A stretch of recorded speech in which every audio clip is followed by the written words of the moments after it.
Namaste, everyone. A warm welcome to you all to today's Yes Talk. The topic today is the four shapes and stages of the soul's seeking based on Sri Aurobindo's The Life Divine. The speaker is Dr. Ramesh Bijlani himself. Of course, we all know him very well by now, but still a few words about him.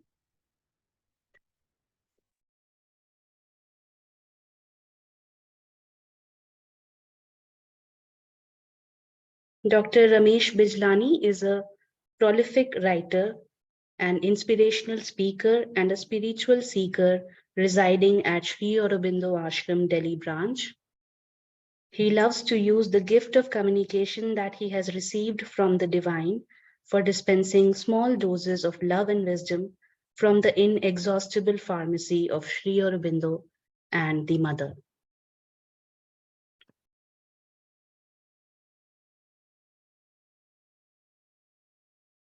Welcome, sir. We all look forward to a interesting session full of learning along with you. Over to you, sir. Thank you. Thank you, Arinima. Namaste to all of you attending this session, and the love and blessings of the Mother and Sri Aurobindo to all of you from Sri Aurobindo Ashram, Delhi branch. As Arunima said, I love dispensing small doses of love and wisdom from the inexhaustible pharmacy of Sri Aurobindo and the Mother. And I'm happy to be one of the Mother's instruments to dispense yet one more dose today. And this is from Sri Aurobindo's monumental work, The Life Divine. Sri Aurobindo has emphasized probably no way any other spiritual master has done the evolutionary aspect of life on this planet. This planet is, of course, also one of the material manifestations of the divine, but the focus, and for understandable reasons, has been on the evolution on this planet. And that is, again, because of, besides other reasons that we are more interested in this, we can relate more to it, it's more meaningful to us. Apart from other reasons, it is also because it is only on this planet, perhaps, I mean, those who have experienced those deeper truths of existence tell us that it is only on this planet that a creature can evolve beyond its present level of evolution.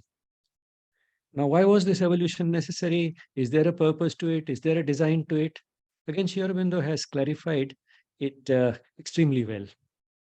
Now, if we restrict ourselves to this planet, the manifestation of the divine to start with as matter, as what we call dead matter. Although it's not really dead, it has the consciousness of the Supreme hidden in it because it is only another form of the divine. It's a manifestation of the divine. It is the visible form, the roop of the divine. So in that sense, it is not really dead, but it appears so because it is apparently capable of doing nothing and seems to know nothing.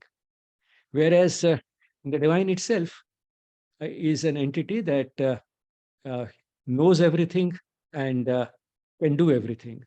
For that non-material entity, the consciousness, the supreme consciousness, which knows everything and can do everything, to manifest, to become visible in a form that seems to know nothing and can do nothing, is a great fall.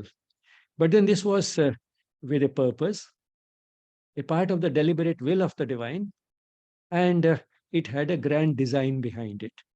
The design was that the divine will express the hidden consciousness in matter bit by bit in small steps to finally reach through a long journey, long by our standards, not long by the standards of the divine perhaps, which has eternity at its disposal, but by our standards, it will take a long time to reach a stage of manifestation through these small steps in which the consciousness manifests a little more, and so on.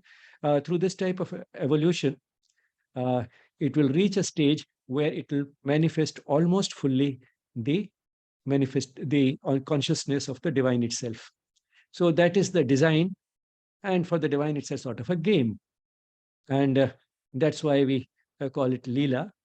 So this Leela is, of course, playful for the divine, but at the same time, it is with a design, a purpose, and evolution is not just something which is happening by the way or through some sort of a process which is automatic, which doesn't seem to know where this it will take us. There's a grand design behind it. It's the world is not drifting, but it is moving in a certain direction, and it may appear to drift because human will can divert it, obstruct it, and also facilitate it, which Aurobindo and the mother have emphasized.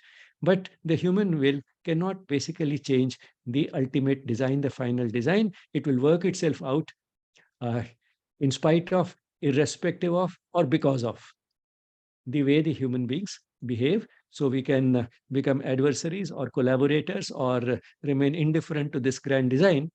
That choice we do have. That is what our free will is about. But eventually, this grand design will work itself out. We can delay it, but we can't cancel it. But then, in this process of evolution, in which the supreme consciousness has been manifesting bit by bit in small steps to work out this grand design, there have been a few distinct stages or milestones, which Sri Aurobindo in the Life Divine, in certain chapters, has called the status. That is the status or the position that this evolutionary process has reached.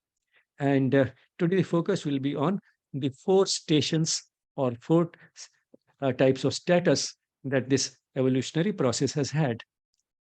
Starting with matter, which seemed to know nothing and could do nothing, the next step was the creation of life. And this we can say was the first status of living beings, first level of evolution which living beings reached. And the difference between inconscient matter, that is matter which appeared to have no consciousness, so it's better to call it inconscient rather than dead matter. So the first jump in evolution, the first leap in evolution was this movement or evolution from inconscient matter to appearance of life. So those creatures which had a life were the first creatures, was the first status of life on this planet. Now, the major characteristic of these was that they had life, and life had this characteristic of preserving itself by consuming some food, and by preserving the species, the kind of life it was, by dividing. So these were the basic two things that it could do, but these creatures did not seem to do it consciously. There was some sort of an urge to live, but it was not consciously expressed. It seemed to happen in a mechanical way. In a mechanical sort of a way, the organism moved towards the place where the food was available, tried to move away from where some danger was there, and it also, in the course of its life, multiplied so that it could continue as a species. Now, the second major step, or you can the second status that life achieved in this process of evolution, was to add to this capacity to live also a strong desire to live, which means that these basic processes which keep the individual and the species alive were coupled with emotions. So when the animal got food, it was happy. When it was deprived of food, it became miserable. So this desire to live was added, and the desire to perpetuate. When the animal got a mate, it was happy. If it did not have a mate, it became miserable and went in search of a mate. So, going in search of food, going in search of a mate, in anticipation of the pleasure that the animal will get, uh, further ensured that life would continue. So, the second status was the introduction of this element of desire. And it was the type of desire which wanted to possess so that it will have available whatever it wants for preserving itself and its species. So the concern was primarily with itself, uh, continuing of its life as an individual and perpetuation of the species as a species, but it was a type of creature which had a, a capacity to live, an urge to live, a desire to live, and the desire was associated with strong emotions and passions. And this was the second status. Human beings belong to the third status. Of course, there are other creatures which also developed the mental part of the being. The first was just life. The second, which had the capacity and the desire to live, that was the appearance of the vital. The emotions are what Aurobindo has called the vital. And for understandable reasons, vital is something which is essential, which is indispensable. And to be able to uh, live and multiply, one needs food and a mate. And by coupling these with emotions, this was ensured the way it could not be ensured at the first status. In the second status, it could be ensured. And therefore, the addition of these strong passions and the desire to possess can be considered vital. It was an essential element in evolution, an essential step in evolution, which ensured the continuation of life on the planet. So that was the second status. In the third status was added the mental part of the being, the thinking part of the being, that is the intellect. Very rudimentary in most of the animals, but then it appeared in a very significant way in human beings. And how did it differ? What was the third element that was added to the creatures which had the mental part of the being, particularly human beings?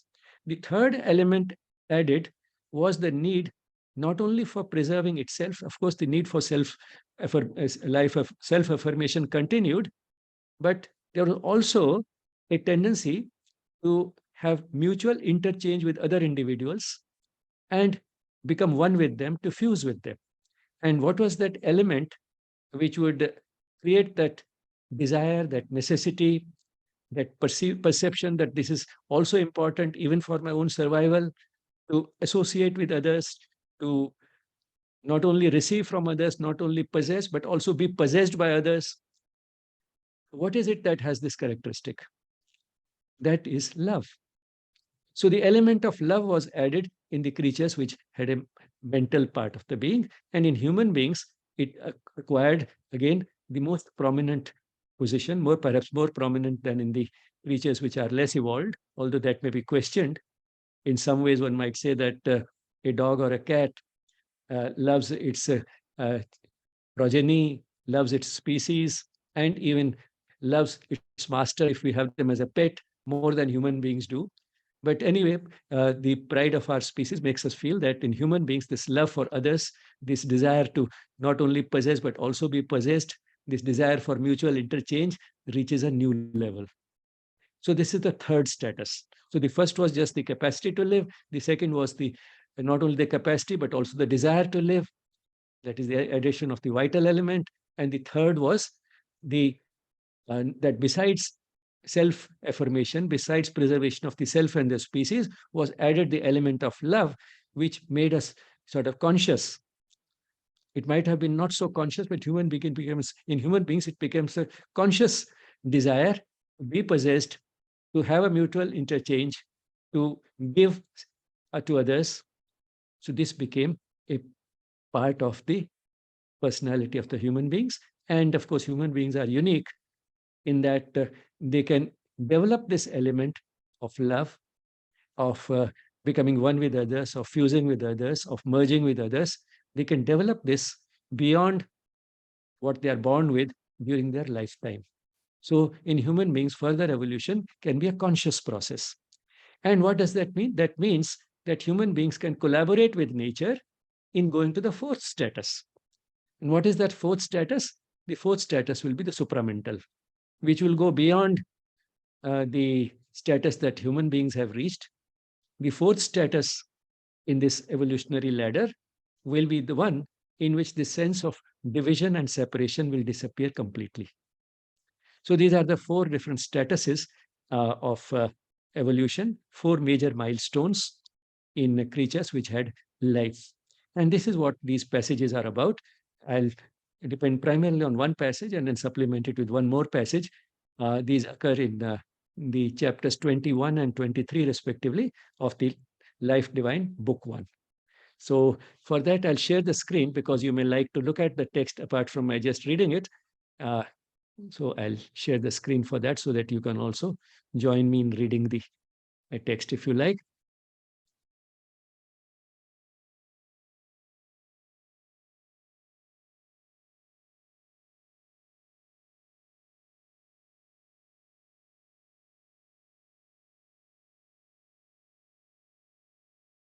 Association with love as its secret principle and its emergent summit is the type, the power of this new relation, and therefore the governing principle of the development into the third status of life. So, movement from the second status, that is where there was just this urge and the desire to live and to possess, from that to move towards the third status, the key element was love, the secret principle, and its emergent summit, which means it can be carried to the highest levels in the creatures which have reached this third status, like the human beings. The conscious preservation of individuality, along with the consciously accepted necessity and desire of interchange, self giving, and fusion with other individuals, is necessary for the working of the principle of love.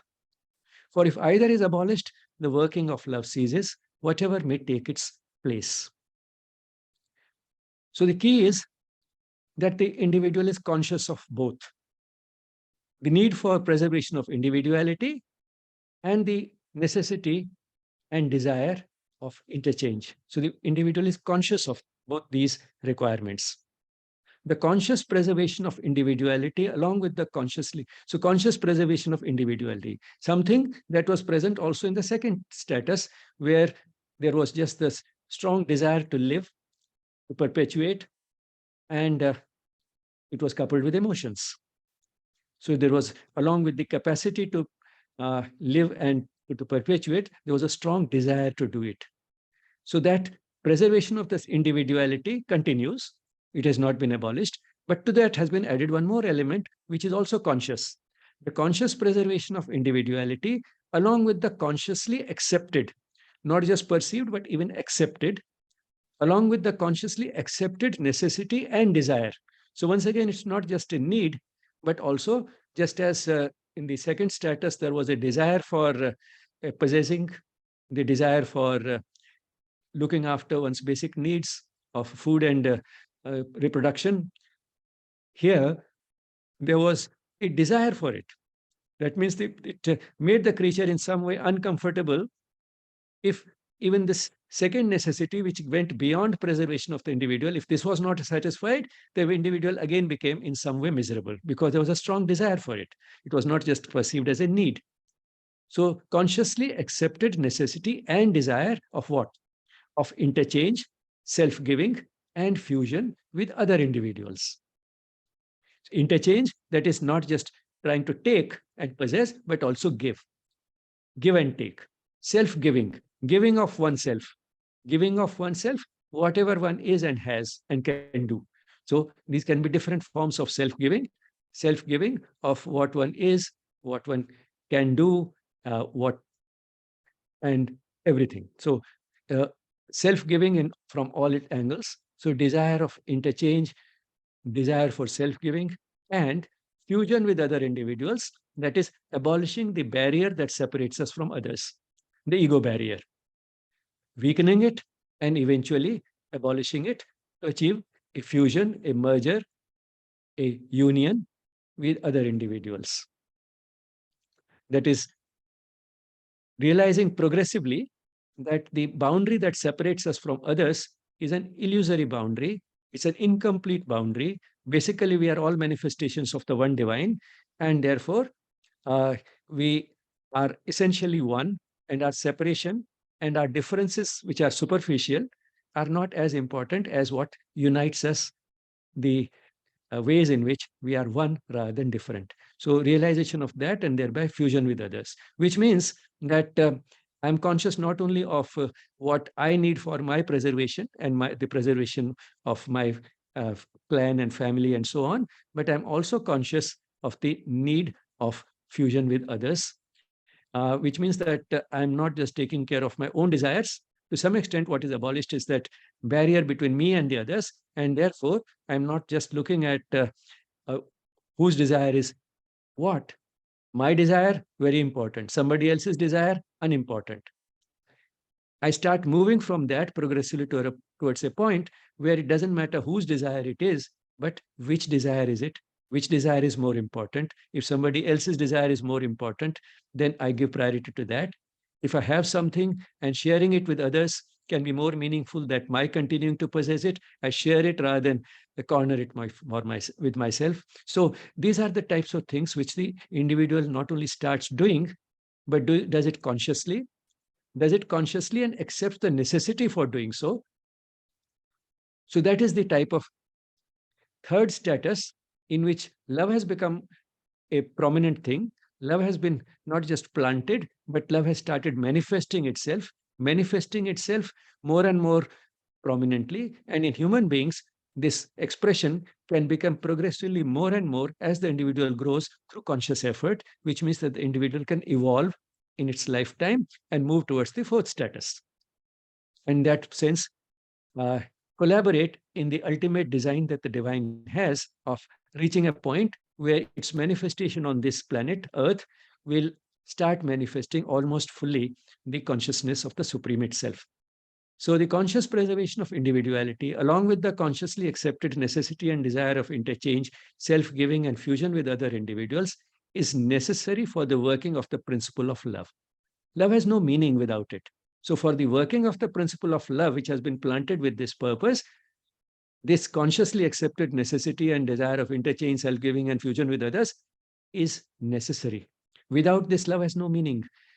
To say just I love everybody has no meaning unless it's expressed. And how is it expressed? It expressed through interchange, self giving, and fusion. And these are the things which a creature like the human being starts accepting consciously as something necessary, something which he desires, without which he is uncomfortable, and some can be miserable.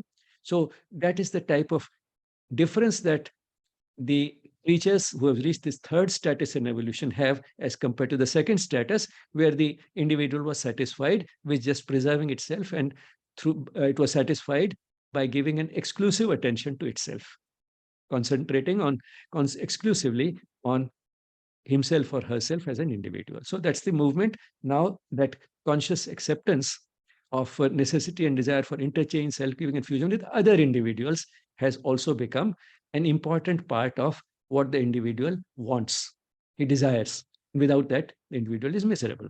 And this is how love can be expressed. So these are things which are necessary for the working of the principle of love. For if either is abolished, the working of love ceases, whatever may take its place. Now, what this either refer to? Two things, obviously. Huh? Which are those two things?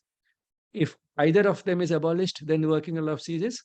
What are those two things? One is conscious preservation of the individual. The other is interchange, self-giving, and fusion. And these are the two things. If either is abolished, the working of love ceases. Because the individual is not conscious of preserving himself as an individual, the individual does not live, the individual dies. So if the individual dies, the individual cannot love. So preservation of individuality continues to be important even for the expression of love, even for working of love. So the individual should live. Secondly, if the individual does not feel the necessity and desire of interchange, self-giving, and fusion, if the person does not feel that, there is no love, because love has no expression. And therefore, if that is abolished, then again the love cannot be worked out. So the working of love ceases. It does not have any meaning if either of these, that is preservation of the individual and this interchange and fusion with others, if either of these is abolished, finished, if either of these is in some way absent, the work of love ceases. The working of love ceases. Love cannot work itself out. Whatever may take its place. So whatever replaces this element of love cannot have any meaning, which means to think that this work and love it can work itself out without either of these is not possible. So whatever else it may be that can take the place of this love and these two ways of expressing it, that cannot really work out the principle of love. So the principle of love, which has been planted in the third status, so that from the third status evolution can move to the fourth status, whatever has been planted is uh, is love. And for love to work itself out, these two basic things, the preservation of the individual and the conscious uh, conscious acceptance of the necessity and desire of interchange, self-giving, and fusion, both are necessary. Now we continue further.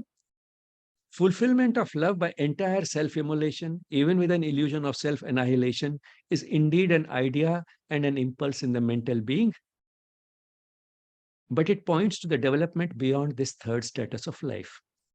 Now, this points to the fact that sometimes the acceptance of this necessity and desire of interchange, self-viewing, and fusion can assume such proportions, can assume such a magnitude, can preoccupy the person to such an extent that the person is ready to immolate himself, to destroy himself. The individual does not care for his or her own conscious preservation. Now, this is only an idea. This is only an impulse in the creatures who are primarily mental. Mental is the characteristic that appeared in the third status. First was just physical, that was not a part of life. Then there was creatures which had life. Creatures which had life was the first status. Those which had a strong vital or emotions and passions, that was the second status. And mental is the third status. So from just life, we move to vital, from vital to mental. So mental is the third status. So in those who are in this third status, sometimes there can develop, because of this element of love planted there, this desire for self-immolation or self-annihilation. That is becoming totally sort of, the individual is ready and feels the need and does not mind giving himself up. And we find that that happens. For example, sometimes a soldier may have the type of love by which, because of which the person is ready to die for the sake of the country. Now, that is again an expression of love. So this desire of to, or at least the readiness for entire self-immolation and self-annihilation can be there, and one can feel that this fulfillment of love is possible only through that. But then this type of a idea that fulfillment of love is possible only by self-immolation and self-annihilation is only an impulse. And it points to going beyond the third status. But it will not actually complete this working out of love, because along with the interchange and self-giving and fusion, this self-preservation is also important. That's why, as in the previous sentence, Aurobindo said that if either is abolished, the working of love ceases. So this can be an idea or an impulse, but this idea or impulse just points to the fact that that the individuals who evolve to the third status have this strong desire to move to the fourth status. They are facilitating the process of evolution through this idea or impulse. This third status is a condition in which we rise progressively beyond the struggle for life by mutual devouring and the survival of the fittest by that struggle.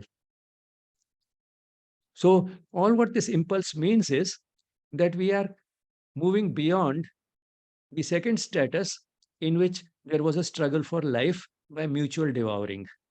That is, consume other forms of life so that we can live. So the individual wanted to live and perpetuate, even if it means, and it generally meant, without any sense of guilt, devouring of other forms of life, eating them up.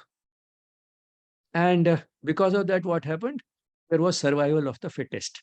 So there was a struggle to live, and in that struggle survived only the fittest, the one which could consume others and live. Those forms of life which could not consume enough to be able to live just disappeared from this planet. They became extinct. So that was in the second status. But in the third status, we are rising progressively beyond that struggle for life by mutual devouring, but that is by consuming one another, by consuming other forms of life. And therefore, survival of the fittest by that struggle does not really apply to the third status. Now, this emphasis is important because uh, in Darwinian evolution, we are told repeatedly that it is the survival of the fittest that has guided evolution. That was true up to a point, up to the second status. But in the third status, particularly in human beings, we have started going beyond that. And the individual, while the need for the individual to be alive continues to be there, the individual does not stay alive and perpetuate itself through this process of mutual devouring, ignoring the other creatures. In fact, it develops also this need, conscious need to associate with others, to have an interchange with others, to not only possess something, but also get possessed. For there's more and more a survival. Now, this is a different type of survival. One was survival of the fittest. Now, there is another type of survival here. There is more and more a survival by mutual help and a self-perfectioning by mutual adaptation. So the subtler elements which keep the individual and the species alive have appeared, which can work out love, preserving the individual and also preserving others. So for there is more and more a survival by mutual help. So it's not mutual devouring. Mutual devouring has been replaced by mutual help. That is one individual helping another rather than just one individual eating up another. So this is a different type of survival. And a self-perfectioning by mutual adaptation. And the individual is not just content to be as it is, it wants to move towards a certain type of perfection. So yoga essentially is a path that takes us towards self-perfection.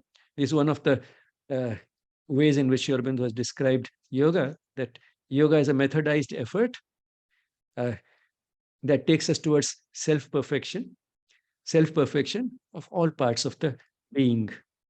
So it's a methodized effort. That is, there's a certain method to it. It is not haphazard, and it requires effort on the part of the individual. But in which direction is it taking us? It is taking us towards self-perfection. And what are the steps that will take us towards perfection? Improvement. Improvement is the step that takes us towards perfection. Because every time we improve, we find that there's need for further improvement. There's scope for more improvement. Therefore, we put in more effort. And the culmination of this process would be self-perfection when there is no further scope for improvement. So that is the direction in which a human being has an urge to move continuously, because self-improvement can be an unending process. Perfection is something which we rarely reach in a whole lifetime. And therefore, this can be something which can be a lifelong process, a process of self-perfectioning. And how is it achieved? By mutual adaptation. So again, the process of self-perfectioning is not by treating oneself as an island unto itself. So it cannot be accomplished by the individual feeling that, well, I'm distinct, I'm separate, and therefore let me just concentrate on my perfection. The individual's perfection also depends upon adapting with others, working out as adaptation with others. And this I'm sure many of you can relate with, because within families, it's extremely common that different individuals are at different stages of spiritual evolution. And the individual who's a little more highly evolved eventually learns that I have to adapt to others, even for continuing on this path of self-perfection. In fact, the presence of others who may not be that spiritually evolved, their presence in my life is also helping me working out this self-perfection in myself. So the self-perfectioning is by mutual adaptation and by interchange. That is give and take, which again takes place in families, it takes place at the workplace, it takes place within the society in general, with even people whom we erroneously sometimes describe as strangers. So this interchange and fusion, that is becoming one with them, treating them as an extension of ourselves, forgetting whose need is what, just focusing on which need is more important. Now, all this adaptation, interchange, and fusion, they again may be considered different stages of expression of love. Adaptation is basic, interchange goes a little beyond it, and fusion still beyond it. But all these three are contributing to self-perfectioning, which means preserving the individual. They're not leading the individual to self-immolation. They're not leading the individual to self-annihilation. So self-immolation and self-annihilation can be impulses which guide us towards further evolution. They cannot be literally put into practice for the sake of expressing love. Because if either of these is abolished, that is, the individual vanishes or this interchange vanishes. If either of these vanish, the process of love ceases to be, it cannot be expressed. So for there's more and more of a survival by mutual help and a self-perfecting. Both these are both different aspects of the same process of love. A self-perfectioning by mutual adaptation, interchange, and fusion. So you can see in both the individual appears as well as the others appear. Mutual help, again, we appear, others appear, and facilitate one another's survival. And in self-perfectioning, again, the individual appears, but others also appear because there's a mutual adaptation, there's an interchange and a fusion. So you cannot separate the needs of the individual from the needs of others. They continue to facilitate each other if done with this understanding. Love involves two, at least two, the one who loves and the one who is loved. And both giving love and receiving love are a part of the process of the individual's spiritual evolution. And as an individual grows spiritually, both individuals who are giving love and receiving love, and of course, one who is giving becomes the receiver, and the one who is receiving becomes the giver, because it's all a mutual process. It is through this process that both the individuals are growing. Let me expand this a bit. Giving love, expressing it by giving, one can easily see one grows spiritually because you ignored your own needs because they appeared less important, and you treated the other as a part of you, and therefore you gave love. It was an expression of love, and through that you grow spiritually because you're given an expression to the basic oneness that unites us all. Now, how can receiving love also be an opportunity for spiritual growth? In many ways. Firstly, unless there is somebody available to receive, how will the person be able to give?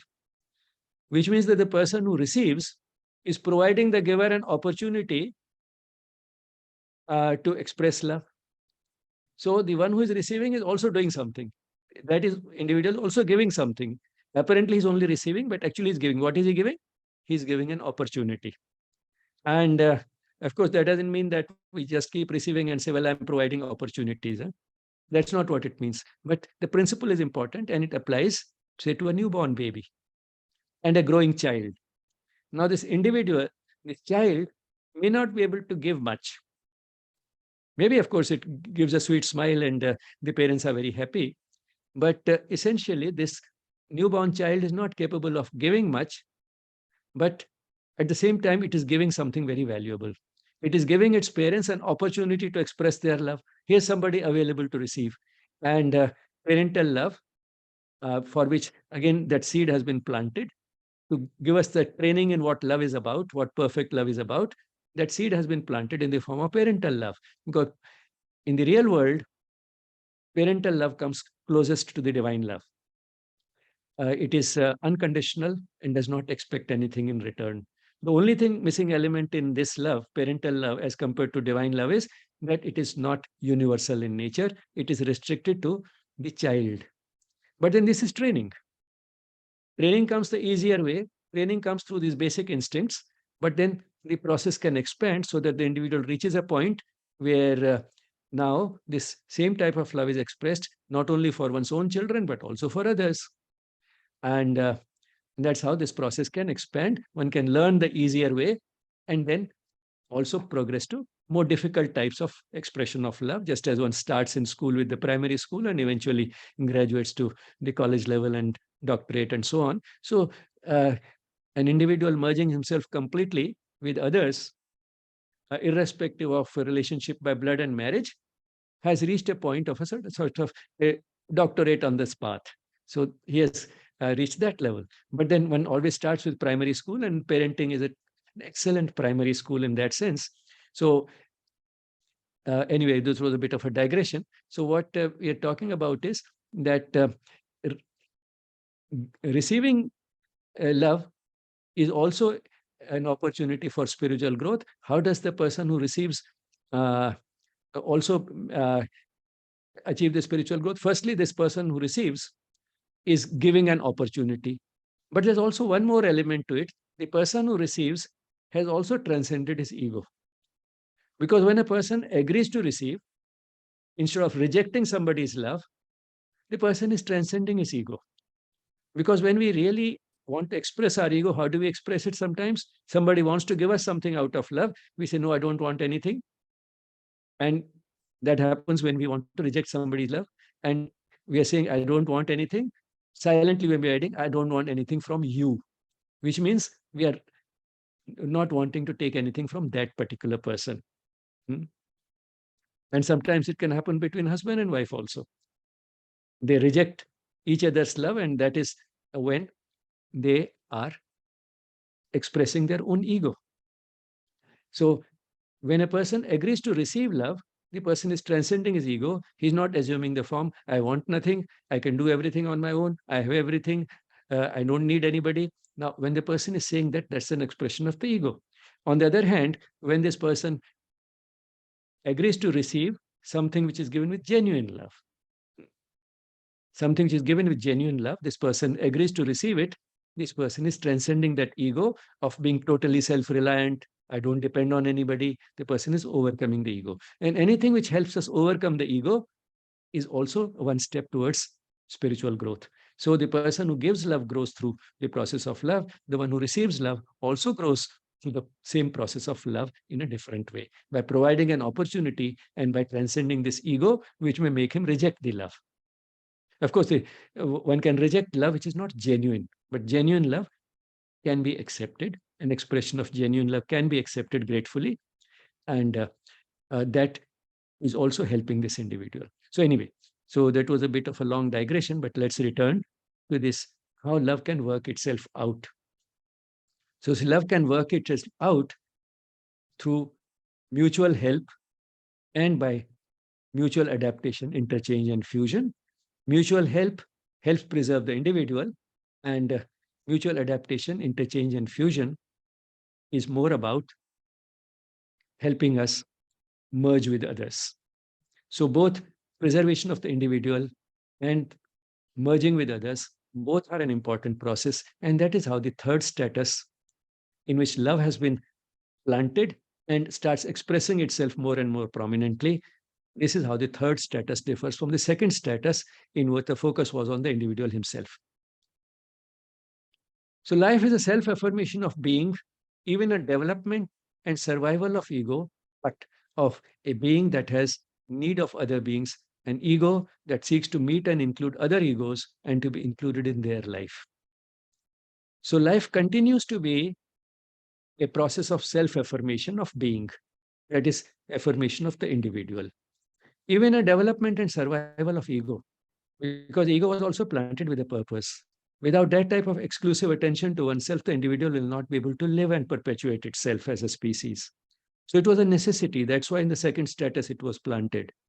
But then this ego is important, but in the those who are at the third status, particularly human beings, this ego acquires other dimensions.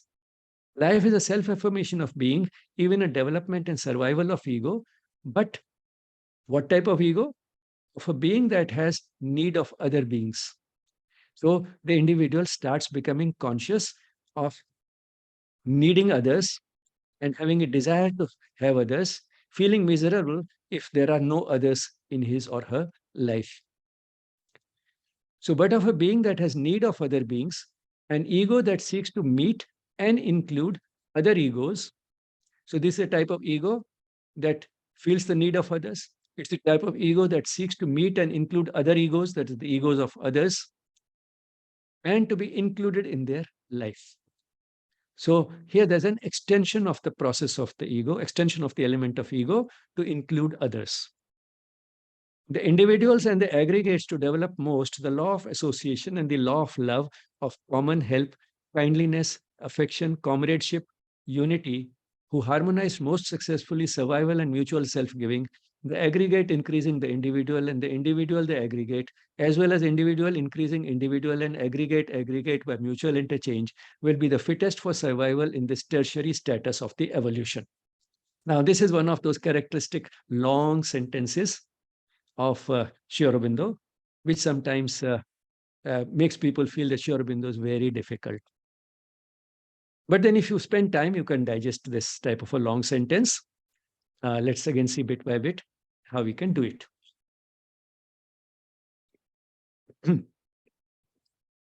The individuals and the aggregates are a collection of individuals. The individuals and the aggregates who develop most the law of association and the law of love, of common help, kindliness, affection, comradeship, unity, who harmonized most successfully survival and mutual self-giving. So let's stop here for a while. Now, what Sri Aurobindo is doing is, in this part of the sentence, expanding on the different expressions which these two apparently contradictory, but actually interrelated aspects of the third status, that is the need to preserve oneself as an individual, and also the need to associate with others, become one with others. So he's expanding on this. The individuals and the aggregates who develop most the law of association and the law of love.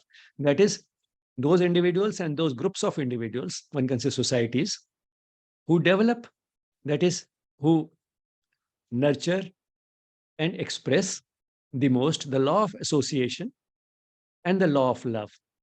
Because love is basically about association. And these are the different types of ways in which it is expressed through help, kindliness, affection, comradeship, unity, and who harmonize most successfully. That is, make it such that one seems to merge with the other in a harmonious manner. There's no conflict between the preservation of the individual and this interchange. So as conflict disappears and greater harmony replaces it, so those individuals and groups of individuals who harmonized most successfully, both these basic things, survival and mutual self-giving. Survival here means survival of the individual. Survival and mutual giving. In such individuals and societies, what happens? So the individuals who develop most this law, which includes all these elements of kindliness, help, kindliness, affection, comradeship, unity, etc. So individuals and aggregates who develop the most these elements, what happens to them? What happens to those individuals and what happens to those aggregates? So that's the next part of the sentence. The aggregate increasing the individual and the individual the aggregate. So in this type of human beings and their collection, their aggregate, the society in which this happens, in those societies, the aggregate increases the individual. That is, the aggregate enhances the individual, the aggregate enhances the possibility of survival of the individual, the aggregate enhances the spiritual growth of the individual. So aggregate increasing the individual, and in such societies, the individual, the aggregate. The individual facilitates the preservation of the aggregate, the survival of the aggregate, the spiritual growth of the aggregate. So the aggregate helps the individual helps the aggregate. The aggregate enhances the individual enhances the aggregate. And as well as something else happens in such societies, individual increasing individual. So in such societies, the individual can himself, through his own efforts, increase more, which means the individual can also work out this process of self-perfection better than in a setting in which this type of love and interchange does not exist. So in this type of an atmosphere in which there's help, kindliness, affection, comradeship, unity, etc., and are harmonized with which harmonizes survival with mutual self-giving, in this type, the individual also increases the individual. And aggregate. Now, if you put this in ordinary Word document, after this, under the second aggregate will come a red wavy line, word repeated, and it will suggest delete the word which has been repeated. But here that deletion is not required. It's purposeful. It is correct. And what does it mean? as well as individual increasing individual and aggregate aggregate. Now, one word is taken as understood here. Individual increasing individual and aggregate increasing aggregate, which means that the aggregate, the group as a whole, enhances the group, the society helps the society as a whole grow, both in ordinary terms as well as spiritually. So increasing part has been mentioned only once, individual increasing individual. It has not been repeated because can be taken as understood. Individual increasing individual and aggregate increasing aggregate. Okay. So that increasing is understood. So that's why the two aggregates there, as well as individual increasing individual and aggregate aggregate by mutual interchange will be the fittest for survival in this tertiary status of the evolution. So in this triple status, which appears most prominently in human beings, in which besides the urge to live, the desire to live, the capacity to live, has been added the element of love, which makes the individual go in consciously for mutual interchange. In this type of uh, is group of living creatures who have reached this tertiary status, these are the individuals who will be the fittest for survival. So the survival of the fittest will be not the one who is struggling with others at the cost of others, devouring other forms of life.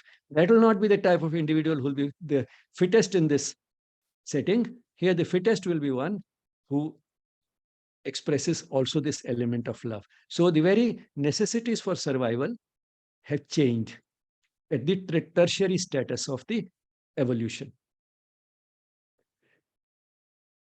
Now we come to another passage which comes two chapters later. This is in chapter 21, the ascent of life. In chapter 23, right at the beginning of chapter 23, there is this, the four statuses have been mentioned. So that's why I thought I'll couple it with this. The first status of life we found to be characterized by a dumb, inconscient drive or urge, a force of some involved will in the material or atomic existence, not free and possessor of itself or its works or their results, but entirely possessed by the universal movement in which it arises as the obscure, unformed seed of individuality. So that is the first status. Creatures which are alive, but the drive or urge to live is inconscient, it is dumb. No emotions, etc. It's a force of some involved will. Involved means which is not evolved. A force of some involved will, that is unexpressed will, not yet evolved. A force of some involved will in the material or atomic existence. So in matter has been planted some will to live, but which is not consciously expressed, not free and possessor of itself. So it's not this creature does not even want to possess itself or its works or their results. So this individual is not at the level of wanting to possess. Neither it's not itself, not its works, and not the result of its works, but entirely possessed by the universal movement. What is it possessed by? The universal movement, which expresses the divine design, but entirely possessed by the universal movement in which it arises as the obscure. So these are the adjectives which describing the creatures in the first status of life, with which it arises as the obscure, unformed seed of individuality. So it's still only a seed which will lead to the second status. The potential is there, the possibilities of the second status are there, but at the moment it is obscure and unformed. It's an obscure and unformed seed of individuality. Now, the second status. The root of the second status is desire, eager to possess, but limited in capacity. So, in the second status, there's a desire to live, not just the capacity to live, and it is eager to possess. Possess more and more. Eager to possess, but limited in capacity. Limited in capacity, even in this possession. The bud of the third is love, which seeks both to possess and be possessed. So this is what appears most prominently in the creatures who are in the third status, that is the human beings. The bud of the third is love, which seeks both to possess and be possessed, to receive and to give itself. So here it is this desire to both receive and to give. Giving is not just looked upon as a compulsion, something which has to be done for the sake of living, but giving itself becomes a necessity, giving becomes a desire, giving becomes a passion, giving becomes a source of fulfillment. So to receive and to give itself, and that will lead to the fourth status. The fine flower of the fourth is sign of perfection we conceive. So this is still at the level of conception because it is not seen on a mass scale, restricted to very, very few, whom we call our sages and saints and mystics. The fine flower of the fourth, its sign of perfection, we conceive as the pure and full emergence of the original will. What was the original will? Original will of the divine. What was that original will of the divine? The design which the divine had for this planet, for living creatures on this planet. And what was that design? The design was to ultimately have creatures through this process of evolution, which will express through all these initial steps almost completely the consciousness of the divine itself. So the fourth status, for which the third is paving the way, will be the pure and full emergence of the original will. The original will with which this design was worked out by the divine, the pure and full emergence of the original will, the illumined fulfillment of the intermediate desire. So fulfillment of desire may continue, but it will be an illumined fulfillment, which means enlightened by the highest knowledge. The high and deep satisfaction of the conscious interchange of love. So love will in the fourth status give a deep satisfaction, which is not perhaps felt in the third status. So when this original will appears, then the fulfillment of desire will be illumined by the highest knowledge. Love will bring high and deep satisfaction by the unification of the state of the possessor and possessed. So the possessor and the possessed will become one, they'll be united. And what will they be united in? United in the divine unity of souls. Because at the level of the souls, we are all one. So there is a divine unity of souls, which is the foundation of the supramental existence. So that will be the foundation of that fourth status in which the existence will be supramental. So here there was a quick summary of the four statuses, and that's why I thought that I'll couple it with that. This appears in the Life Divine, Book 1, Chapter 23, and in the latest edition, which is the complete works of Sri Aurobindo. It is volume 21, page 231, but these books are available as individual books also if one doesn't want to purchase the CWSA volumes. And if one wants only an ebook, then all the works of Sri Aurobindo are available for free download on the website of Sri Aurobindo Ashram, Pondicherry. So if you go to that website, you can download in a few seconds the entire Life Divine. And that is what you will download will be the CWSA volumes. And therefore, these page numbers will work there. The first one passage was Book 1, Chapter 1, The Ascent of Life, Volume 21, pages 215 to 216. And the second one is page 231, just a few pages later. This was page 215 to 216. This is page 231. This was chapter 21 in Book 1. This is chapter 23 in Book 1. And in CWSA, their Life Divine is in 2 volumes, volume 21 and 22. Both will be downloaded together. Page numbers are in continuation, but because of the size of the book, it has been considered as 2 volumes, volume 21 and 22. But both these chapters are in Book 1, which is a part of volume 21. Okay. So these were the 4 statuses of life. And human being has that privilege of being in the third status and being able to move consciously itself and the life on this planet, the human race, towards the fourth status, to give way to a creature which will be quite different from human beings, because what it will essentially mean in ordinary terms is a change of human nature. A change of human nature which will take the human being from an ego-driven personality, which is based on separation and division, towards a love-driven personality, which is based on this unity which we talked about. Sorry, it went on for full 1 hour, but then it has shown you that if you spend time digesting Sri Aurobindo's works, You can do it, notwithstanding the long sentences, but it can be done. So, but it takes a little time to digest it. That's what I wanted to illustrate through these two passages. Basically, the first one. The second one was a sort of summary of what the first one passage was hinting at.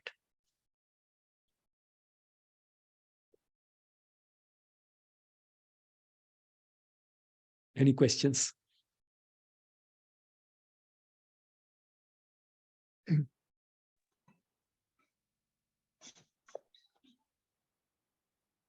The Life Divine is one of the works which fascinates a lot of people. The Life Divine and Savitri. These are two works which are considered amongst his more difficult works, but these are the two which fascinate people the most. And so many, therefore, start reading them right in the beginning before they have read the other works, which is a mistake, because unless you understand some of the simpler works, you will not understand these, number one. Number two, you can't just read them in a hurry. You have to spend time with these works. And thirdly, of course, you'll understand them better as you yourself evolve.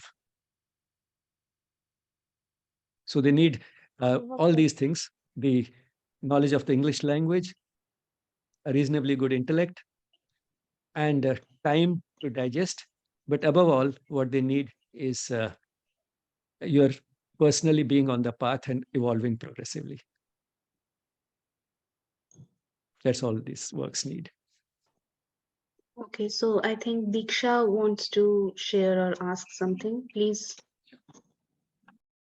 Namaste, Ramesh Bhaiya. Namaste, Diksha ji. Thank you. Thank you for the talk.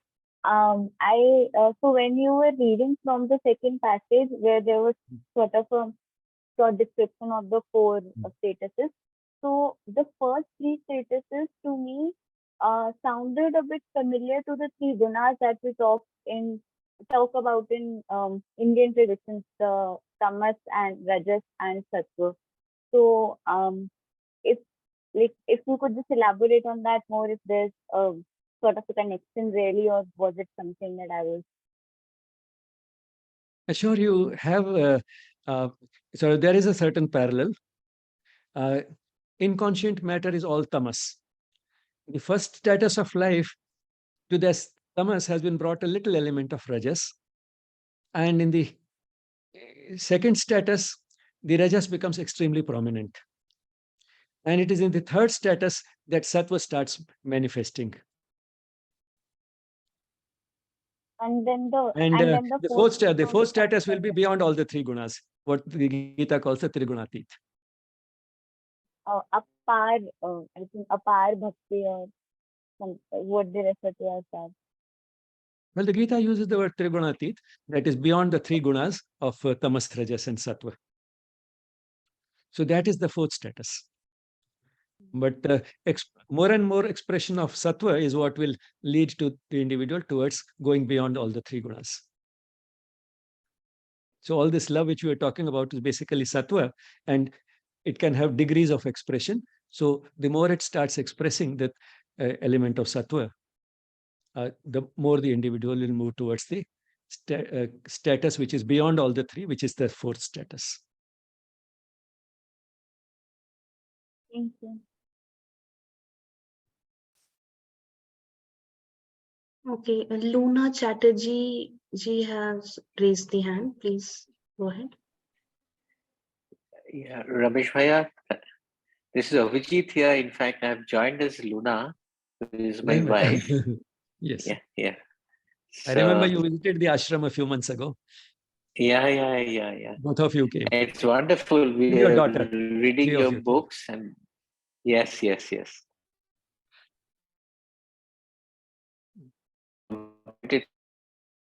Some of the books. It's wonderful. Yoga on health. It's wonderful. Okay. Now that the supramental light has descended, so does that mean that human beings now are now fully equipped to leave the supramental to transform the nature and live a supramental life here?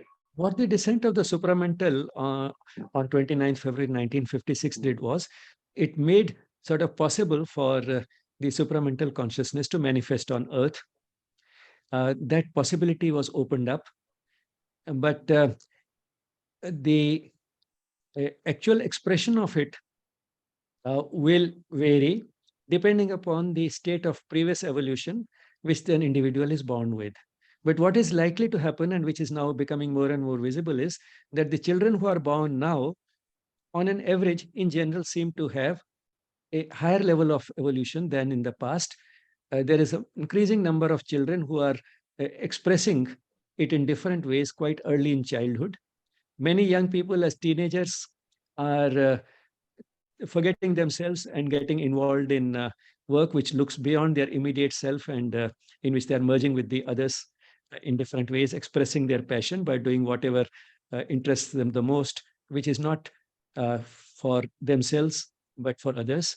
Even if they are building up a career, they are showing more and more of a choice of a career which, apart from making a living, will also give them an opportunity to express themselves. And self-expression means, in most cases, that which will help them move in a career in which they are looking at something beyond their own immediate needs and necessities. They are willing to give up very lucrative jobs and do something else which may be less paying, but at the same time, which gives them better opportunities for merging with others. So that phenomenon, one can see sort of evolution in action that is happening. But then, just as evolution up to the stage of human beings has not meant that animals have disappeared, in the same way, as more and more human beings with a supramental consciousness, or at least a consciousness distinctly higher than the present average, as more and more such individuals appear, it doesn't mean that individuals with a lower level of consciousness will disappear. So that spectrum will still be there. But what will happen is, as the number of those at a distinctly higher level of consciousness than the present, when their number increases, they will start dominating the planet, and they will start running the affairs of the planet. So this change in human nature in a much larger number would mean a much better world. Just as uh, and why that is quite feasible, even with a relatively small number of such people, is that a small amount of positivity can overcome a much larger amount of negativity, because truth has a power of its own, which is at a subtle level, it is not necessarily at the physical level. And therefore, one may not have to wait for the majority of the human race to be at the supramental level, but even a sufficiently large number, which may not be all supramental, but at least at a level distinctly higher than the present, such individuals will be able to change the world. And that is what is likely to happen in the near future, as Sri Aurobindo and the Mother have assured us. Okay, okay, thank you. No, what I meant is that so the potential is there even for an individual to live a supramental life, uh, right? I mean, that scope is there after Sure. Mother Sri Aurobindo had done So the the possibility has been opened up. matter The and possibility, the the yoga. basic principle has been planted on earth. Yeah. So that principle of that fourth So, status has been planted on earth on 29th February 1956. That was the major development. That was a milestone which opened up the possibility for the fourth status expressing itself in the human race. so living an outwardly, it will look just like in your ordinary life, but then maybe he or she will have that bliss 24/7 always. Whatever he or she does, and then maybe others will. There will be no recognition to that, but then he or she has reached a supramental state. I mean, that is a possibility, and possibly there are many people also maybe around the world is perhaps aspiring for it, and who knows, someone might have achieved it also. Sure, Because it will not be announced, as sure when the Mother said somewhere, it will be announced with the beats of a drum. It will be a slow and subtle change, and the work will be done while many of us continue to just talk about it and argue, but the work is being done and the work is going on. And does it also mean, like, I think it's also said, like, if someone has that perfection and has reached the supramental state, then without any outward, actions or or telling someone or advising someone or guiding someone, just that, he or she has perfected himself or herself, that's enough to, to carry the vibration and help others in the society. It's some kind of a, welfare already they're doing very silently without announcing it. Sure. I mean, the process Yeah. is involves both the things. For that individual to reach that, as we saw, the individual has not been focusing on himself, but has realized consciously this necessity for expressing love by associating with others, merging with others. And the result is this individual behaves differently, but at the same time, these differences are subtle. The way, I mean, in the Gita also, Sri Krishna has described when Arjuna asks, what does a sthita pragya speak like, behave like, and so on. Now, the answers are not in very concrete terms. The answers are primarily in these subtle ways in which this individual is different from the average person. Okay, thank you very much. Thanks a lot. Yeah.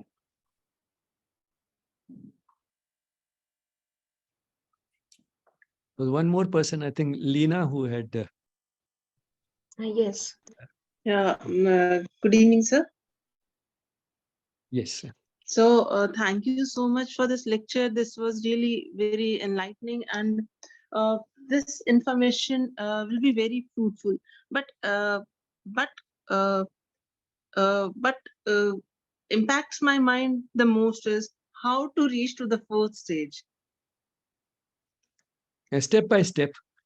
That is one of the pitfalls of sessions like this, that one straight away wants to go to the fourth status. Let's keep perfecting ourselves in the third status. And we do our bit. When we reach where we reach, that will take care of itself. Okay, sir.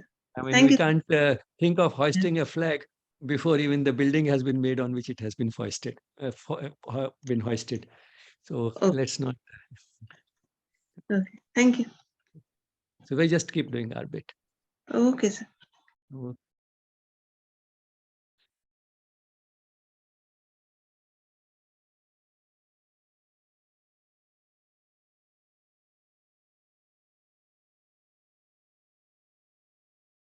If anyone else has a question to ask, please raise the hand or you can type in the chat box also.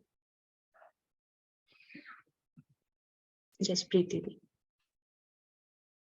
Thank you, Pia. That was really very well explained, especially the second one, which is such a long sentence, and you broke it down and explained it so well.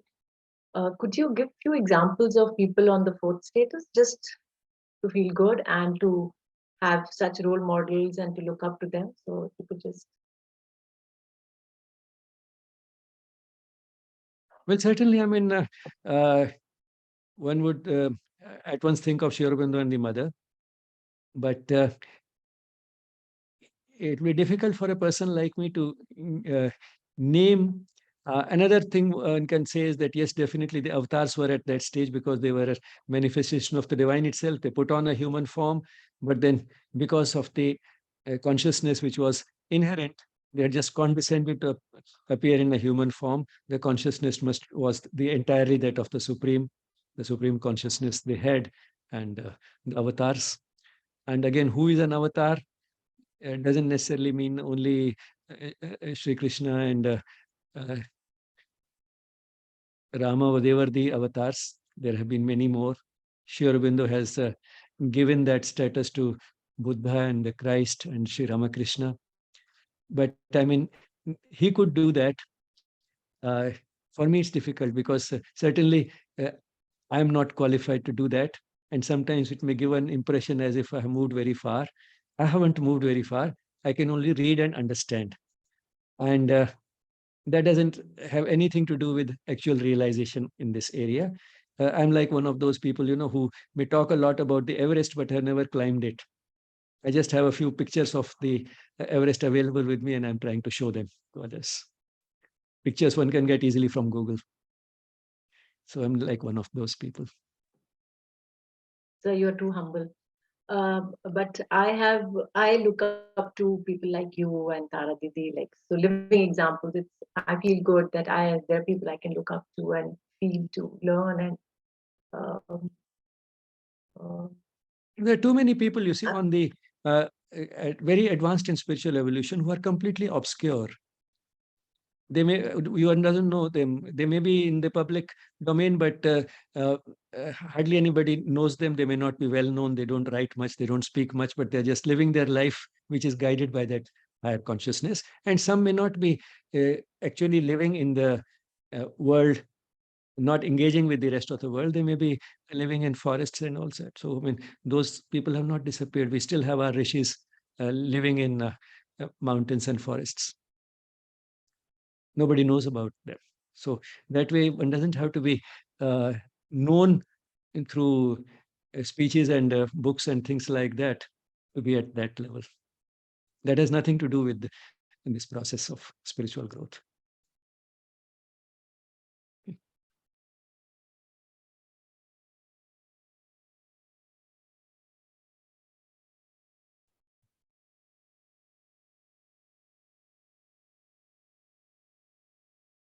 Anybody else?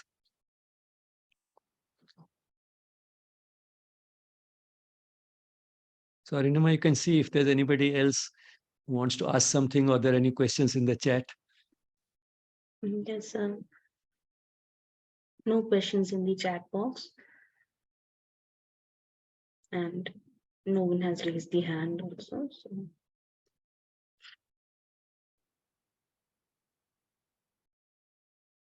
Okay, I think we can wind up the session, sir.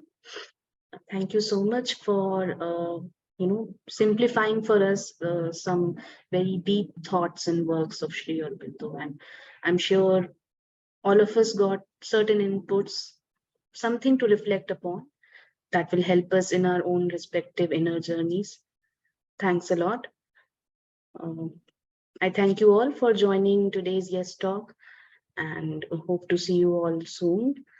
We can close today's session with a minute of peaceful silence. Namaste.